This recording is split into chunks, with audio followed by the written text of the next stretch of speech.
My name's Mo. My name's Jenoa. And we're back today having the sex talk. So today I thought we would talk about rejection of the sexual kind. Nobody likes that. Which leads to a sense of shame about one's sexuality.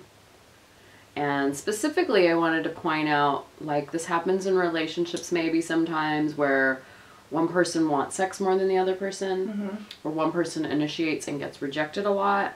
Well, what are the odds really of both of you having the exact same sex drive? Right. And in a lot of things, opposites attract. So it's possible that you could be attracted to the opposite in this way as well. So yeah. Yeah, and I think that one thing you were talking about earlier was the continuum of sexuality. Right. If everything is like the Kinsey scale and you have like a 0 to a 10, let's say, you can input all different things into that, such as sex drive, right? Yeah, so on one end you would have like a 0, and the other end you would have a 10. Like from, I don't really care about sex that much, to I'm fucking horny all the time. Yeah. Like that. And I like to think that it ebbs and flows in life and ebbs and flows in relationships, but you might find yourself in a situation with a partner who is at a 2 and you're mostly at an 8. Or vice versa. And can I also add that women, especially, we have hormone changes throughout our lives as we get older, especially perimenopausal, menopausal, postmenopausal, that our sex drive is going to change a lot.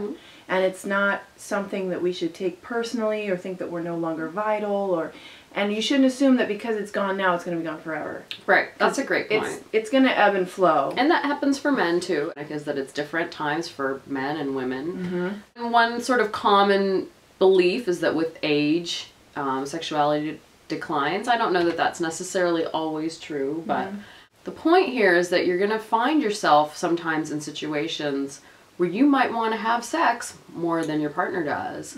And how to not personalize that and feel shame about your sexuality, because I get a lot of people in my office that are just like, feel so bad.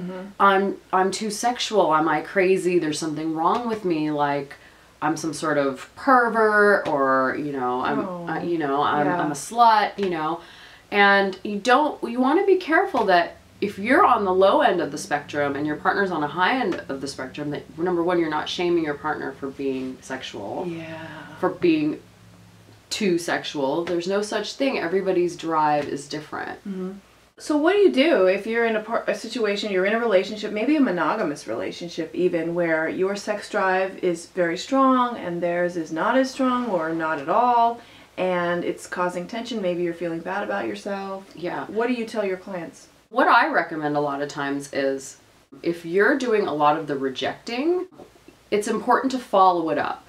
Like, don't just reject and not follow it up. So if you're not in the mood one night and your partner comes up to you and says, hey, and you're just like, it's been a long day. I worked at the bar till 3 a.m.